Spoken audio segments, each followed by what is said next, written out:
اللہم صلی علی سیدنا محمد وعلی آل سیدنا محمد وبارک وسلم۔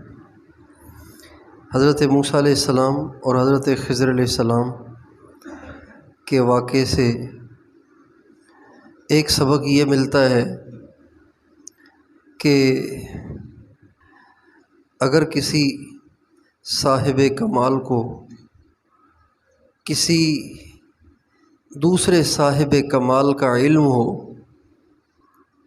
تو ان سے حسد کرنے کی بجائے ان سے استفادے کی کوشش کرنی چاہیے اور ان کی قدر کرنی چاہیے۔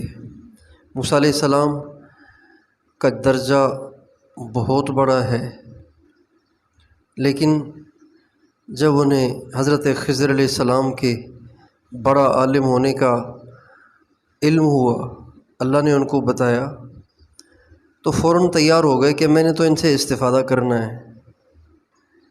حالانکہ موسیٰ علیہ السلام کا درجہ بہت اونچا ہے اور موسیٰ علیہ السلام سے اللہ نے نہیں فرمایا تھا کہ آپ جائیں، اللہ نے تو صرف اتنا بتایا تھا کہ موسیٰ آپ نے کہا تھا کہ سب سے بڑا عالم میں ہوں، جبکہ دنیا میں ایک بندہ ہے جس کا علم بہت زیادہ ہے۔ تو موسیٰ علیہ السلام کی یہ کمال تواضع اور کمال للہیت اور کمال اخلاص ہے کہ باوجود اونچا درجہ ہونے کے اور باوجود زیادہ بڑا عالم ہونے کے وہ اپنے سے چھوٹے آدمی سے استفادے کے لیے تیار ہو گئے، اور استفادے کا شوق بھی اس درجے کا کہ فرمانے لگے برس سا برس بھی چلوں گا اور بڑی سے بڑی مشقت بھی اٹھاؤں گا، لیکن ان سے میں نے ملنا ہے، ان سے میں نے استفادہ کرنا ہے، ان کی میں نے قدر کرنی ہے۔ تو یہ مخلصین کے اخلاق میں سے ایک خلق ہے کہ وہ اپنے سے چھوٹوں سے بھی استفادے میں کتراتے نہیں ہیں، ہچکچاتے نہیں ہیں، بلکہ اپنے سے چھوٹوں سے بھی وہ استفادہ کر لیتے ہیں۔ اور ایک سبق اس واقعے سے یہ ملا کہ موسیٰ علیہ السلام نے جب ملاقات ہو گئی حضرت خضر علیہ السلام سے، تو ان سے جو الفاظ اختیار کیے نا وہ بڑے کام کے ہیں۔ موسیٰ علیہ السلام فرما رہے ہیں هل اتبعک علی ان تعلمن مما علمت رشدا، حضرت کیا میں آپ کی اطاعت کر لوں، کیا میں آپ کی اتباع کر لوں، آپ کی اطاعت کر لوں اگر آپ مجھے اپنے علم میں سے تھوڑا سا علم سکھائیں، تو تھوڑا سا علم سکھائیں تو میں آپ کی اتباع، آپ کی اطاعت کرنے کے لیے تیار ہوں، آپ مجھے اس کی اجازت مرحمت فرما دیں۔ اس سے پتہ چلتا ہے کہ علم کے لیے، طلب علم کے لیے اتباع ضروری ہے، اطاعت ضروری ہے۔ جو لوگ اپنے بڑوں کی اطاعت نہیں کرتے اور اپنی منمانیاں کرتے ہیں، جی چاہیاں کرتے ہیں اور بے اصولیاں کرتے ہیں، ضابطے سے ہٹ کے چلتے ہیں، تو وہ لوگ علم حاصل نہیں کر پاتے، وہ لوگ علم حاصل نہیں کر پاتے۔ علم تو آتا ہے اطاعت سے، علم تو آتا ہے اطاعت سے۔ تو ایک سبق ہمیں یہ ملا کہ علم سیکھنا ہو تو جس سے سیکھنا ہے اس کی اطاعت کرنی چاہیے، اس کے بغیر علم نہیں آتا۔ اور ایک سبق اس واقعے سے یہ ملا کہ حضرت خضر علیہ السلام فرمانے لگے اِنَّكَ لَن تَسْتَطِيعَ مَعِيَ صَبْرًا، موسیٰ اصل میں علم کے لیے صبر چاہیے، آپ کر نہیں سکتے۔ تو اس سے پتہ چلا کہ علم کے لیے دو چیزیں ضروری ہیں، ایک وہ چیز جس کی طرف موسیٰ علیہ السلام کی بات سے اشارہ ہوا، ایک وہ چیز جس کی طرف حضرت خضر علیہ السلام کی بات سے اشارہ ہوا، وہ ہے صبر۔ اور یہاں صبر میں دو چیزیں ہیں، ایک استقامت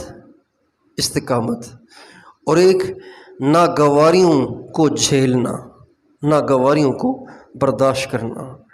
یعنی گویا خضر علیہ السلام موسیٰ علیہ السلام سے فرمانے لگے کہ موسیٰ، علم حاصل کرنے کے لیے تو ایک تو صبر کرنا پڑتا ہے، چاہے جتنی ناگواریاں آئیں اس کو برداشت کرنا پڑتا ہے، اور دوسرا یہ کہ استقامت سے چلنا پڑتا ہے، کبھی ادھر کبھی ادھر، کبھی یہ کبھی وہ، تو ایسا شخص علم حاصل نہیں کر سکتا۔ ہم نے اپنے استاد محترم سے سنا کہ ایک بیماری ہے جو عموماً طالب علموں کو لگتی ہے۔ وہ فرماتے تھے جس طالب علم کو یہ بیماری لگ جائے نا تو وہ پھر پڑھ نہیں سکتا، وہ بیچارہ دھکے کھاتا ہے۔ وہ ہے ثم الخیر،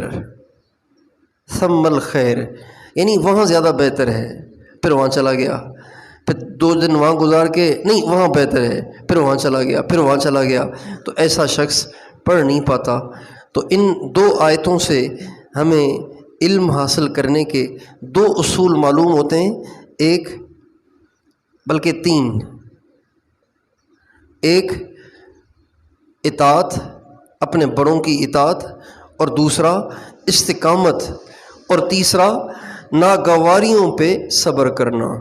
اگر اپنے بڑوں کی طرف سے سرزنش ہو، تنبیہ ہو، ناگواری پیش آئے، پسندیدہ چیزوں سے روکا جائے، تو ان سب چیزوں کو برداشت کرنا، ان کو جھیلنا، استقامت سے چلنا، یہ علم حاصل ہونے کا ذریعہ ہے۔ ایک سبق یہ ملتا ہے کہ انسان کو کبھی بھی اپنے نفس پر اطمینان نہیں ہونا چاہیے، کبھی بھی اپنی ذات پہ بھروسہ نہیں ہونا چاہیے۔ دیکھیں موسیٰ علیہ السلام کتنے بڑے آدمی ہیں، صاحب تورات ہیں اور رسول ہیں، صاحب شریعت ہیں، کلیم اللہ ہیں، لیکن جب حضرت خضر علیہ السلام نے کہا نا اِنَّكَ لَن تَسْتَطِيعَ مَعِيَ صَبْرًا، آپ کے بس کی بات نہیں ہے، آپ جم نہیں سکتے، آپ برداشت نہیں کر سکتے۔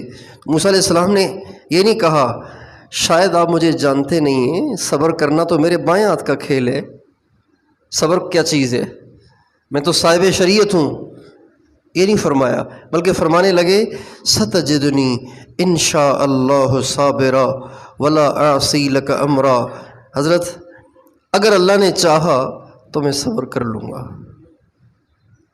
یعنی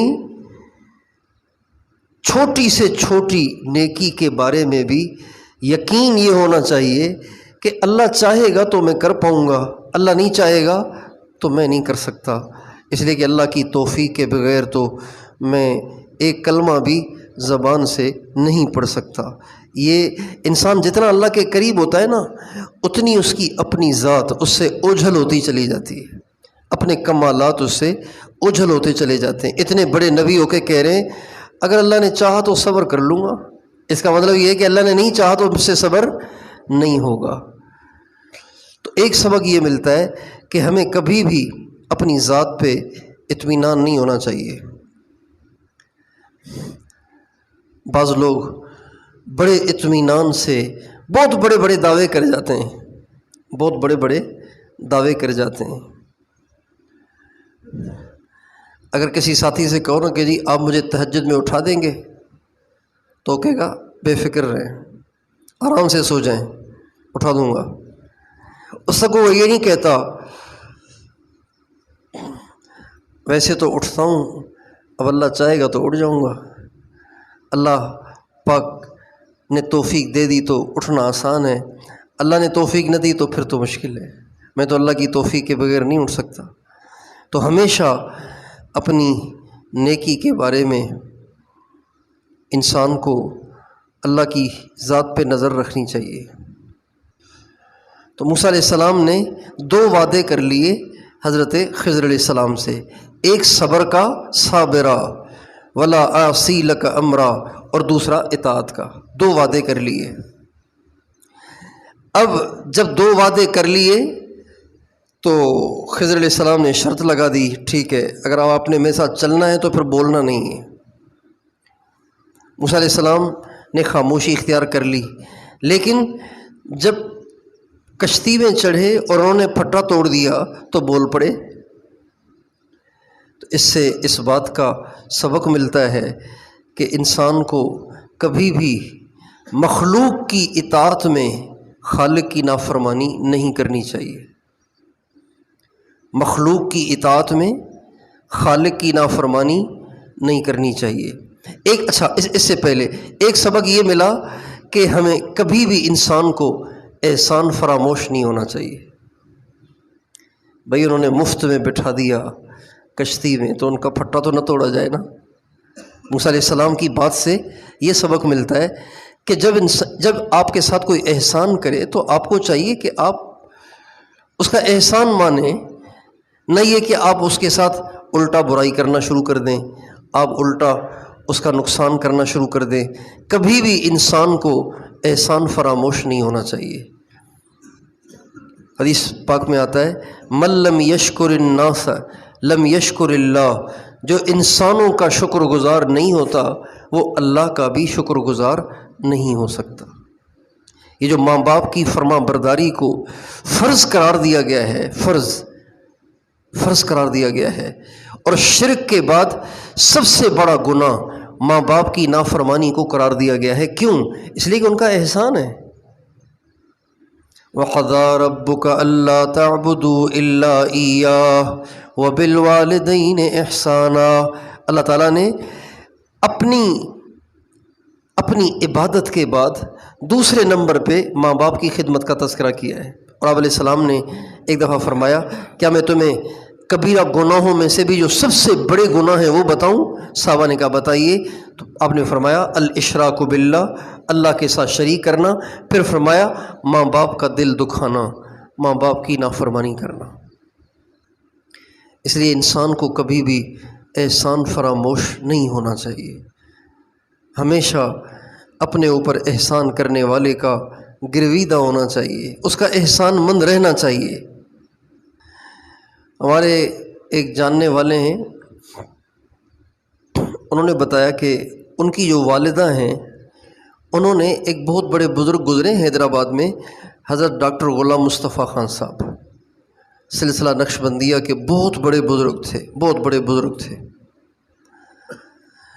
تو وہ بتانے لگے کہ میری والدہ نے ان کی اہلیہ کی خدمت کی ہے،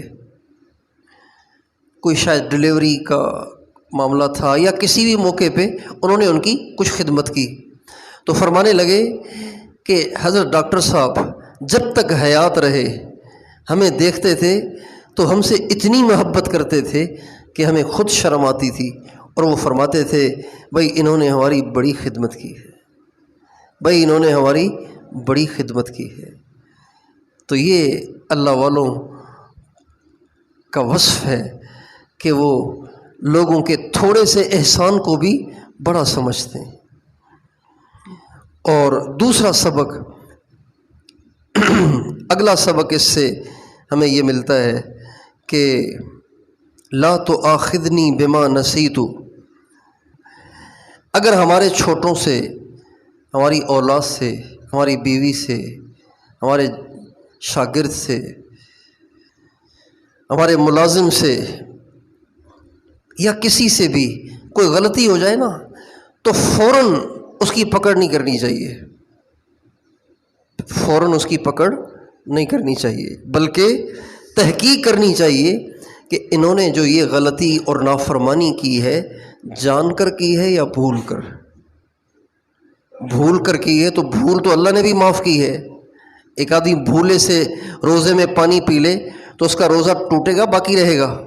باقی رہے گا، اس کا روزہ باقی رہے گا۔ اگر روزہ یاد نہیں ہے اور اس نے پانی پی لیا، چاہے پورا جگ پی لیا، چاہے پوری بریانی کی پلیٹ کھا لی، روزہ نہیں ٹوٹا، اس لیے کہ اس کو یاد ہی نہیں روزہ، وہ تو بھول گیا تھا۔ ایک دفعہ ہم جماعت میں چل رہے تھے بہاول نگر، یہ بات ہے 1992 کے آخر کی یا 93 کے شروع کی۔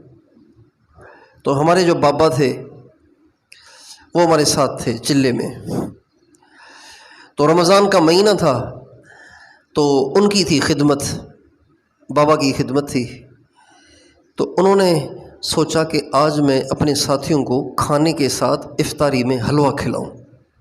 انہوں نے حلوہ بنایا۔ میں گیا تو چولہے پہ انہوں نے حلوہ رکھا ہوا ہے، حلوہ پکا رہے ہیں۔ تو جب حلوہ تیار ہو گیا، ان کو حلوہ بڑا اچھا بنانا آتا تھا، جب حلوہ تیار ہو گیا تو انہوں نے مجھے ایک پلیٹ میں ڈال کے تھوڑا سا ٹھنڈا کر کے دیا کہ دیکھو کتنا مزیدار بنا ہے۔ پہلے خود کھایا، پوری پلیٹ کھائی، پھر انہوں نے مجھے دی وہ پوری پلیٹ کہ دیکھو کتنا مزیدار بنا ہے، اور میں نے بھی ساری پلیٹ کھا لی۔ جب میں ساری پلیٹ کھا کے واپس مڑا مسجد کی طرف، یہ تو تھا وہ جو کمرہ جس میں خدمت کا سامان رکھا ہوا تھا، جب میں مسجد کی طرف گیا تو بابا پیچھے بھاگے بھاگے آئے، کہنے لگے ارے تمہارا تو روزہ تھا، میں نے تو تمہیں پوری پلیٹ کھلا دی۔ پھر کہنے لگے ارے میرا بھی تو روزہ تھا، میں نے بھی تو پلیٹ کھا لی۔ تو اس سے روزہ ٹوٹتا نہیں ہے، چاہے آپ ساری پلیٹ کھا لیں۔ جب نسیان سب سے بڑے بادشاہ نے معاف کیا ہے تو یار ہم تو چھوٹے لوگ ہیں، ہم تو بندے ہیں، ہمیں بھول پہ پکڑ نہیں کرنی چاہیے، تحقیق کرنی چاہیے کہ اگلے سے جو غلطی ہوئی ہے بھول سے ہوئی ہے یا جان کر ہوئی ہے۔ اگر بھول کر ہوئی ہے معاف، جان کر ہوئی ہے تو بھی سمجھانا چاہیے، پہلی دفعہ سمجھانا چاہیے۔